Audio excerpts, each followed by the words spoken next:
చెప్తూ చంద్రబాబు నాయుడు గారు ఇటువంటి ప్రవర్తనని ఖండిస్తూ ఇవాళ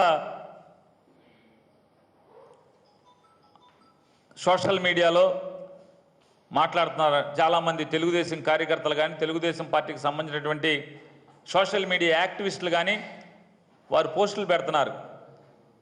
ఒక విలేకరి పెయిడ్ ఆర్టిస్టులు అంది అందుకే కొట్టారని, లేకపోతే మా ఉద్యమాన్ని సరిగ్గా చూపించట్లేదు, టీవీ9 తెలుగుదేశానికి వ్యతిరేకంగా వార్తలు ప్రచురణ చేస్తుంది, మేము చెప్పినట్టు వార్తలు తూచా తప్పకుండా మొన్నటిదాకా ప్రచారణ చేసింది, ఇవాళ ప్రచురణ చేయట్లేదు, ఇవాళ వాస్తవాలు చెప్తుంది, నిన్నటిదాకా మేము వైసీపీని తిట్టమంటే తిట్టింది, వైసీపీని పొడి చేయమంటే పొడి చేసింది టీవీ9, ఇవాళ మాత్రం న్యూట్రల్గా వచ్చేసింది, కాబట్టి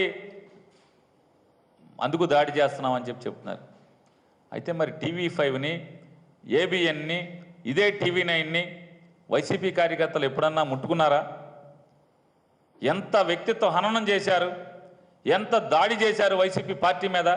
కానీ ఎప్పుడన్నా టీవీ9 కెమెరాల జోలికి లేదా ఏబిఎన్ కెమెరాల జోలికి టీవీ5 కెమెరాల జోలికి వెళ్ళిన పరిస్థితి లేదు. కాబట్టి ఇటువంటి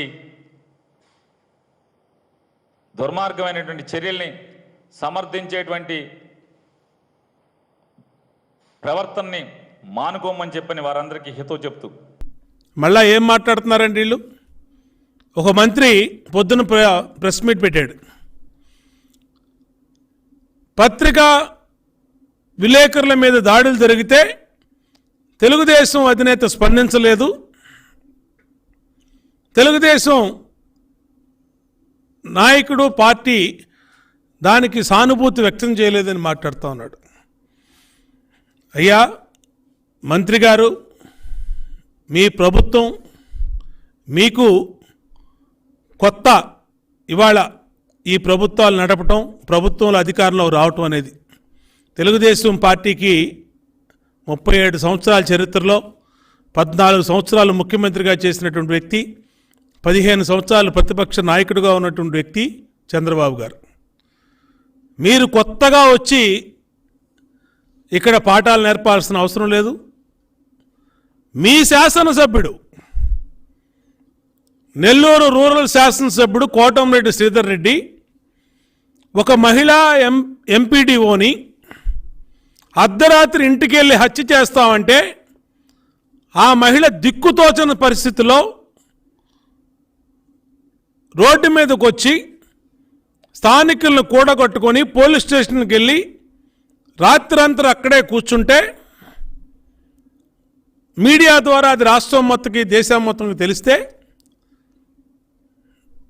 ప్రభుత్వం స్పందించి చిన్న పెట్టి కేసు, 100 రూపాయలు ఫైన్ వేసే పెట్టి కేసు ఆ శాసనసభ్యుడి మీద పెట్టారు. పావు గంటలో ఆయన స్టేషన్కి వెళ్ళి సంతకం తీసుకుని బయటకు వచ్చాడు మీ వైఎస్ఆర్సీపీ శాసనసభ్యుడు కోటంరెడ్డి శ్రీధర్ రెడ్డి. రైతులు మా మా మనోభావాలను దెబ్బతీసేటట్టుగా మాట్లాడారు అని అంటే వాళ్ళ మీద హత్యాయత్నం కేసు, దొంగతనం కేసు పెట్టారు. మీ శాసనసభ్యుడి మీదేమో పెట్టి కేసు పెట్టారు. ఒక సీనియర్ ఎడిటరు, జమీన్ రైతు డోలేంద్ర ప్రసాద్ గారు, ఆయన పేరు తెలియనటువంటి వ్యక్తి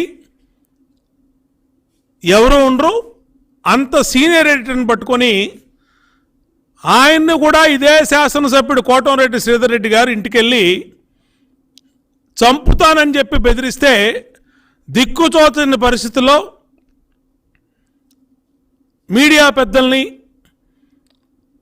అందరినీ ఆశ్రయించి అతను కొన్ని రోజులు అజ్ఞాతంలో గడిపి మీ ఎమ్మెల్యే ఒక పత్రికా సంపాదకుడి మీద చేసిన రౌడిజానికి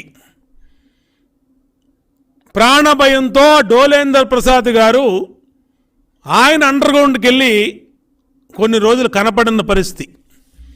తర్వాత ఇచ్చినటువంటి మీడియా సోదరులు ఇచ్చినటువంటి ధైర్యంతో ఆయన బయటకు వచ్చినటువంటి వ్యక్తి పరిస్థితి అందరికీ తెలిసినటువంటి విషయం. ఈ 7 నెలల్లో మీరు చేసిన ఘనకార్యాలు చెప్తున్నా. 7 నెలల్లో మీరు అధికారంలోకి వచ్చి పత్రికా సంపాదకుల మీద, జర్నలిస్టుల మీద, మీడియా మీద ఏ విధంగా అణచివేత చేశారు, అధికారాన్ని అడ్డుపెట్టుకొని ఏ విధంగా చేశారో చెప్పబోతున్నాం. తునిలో ఆంధ్రజ్యోతి విలేకరిని పూర్తిగా ఎలిమినేట్ చేసి ఆయన్ని హత్య చేసి మీకు వ్యతిరేకంగా వార్తలు రాశాడని చెప్పి హత్య చేశారు. మీరు ఇవాళ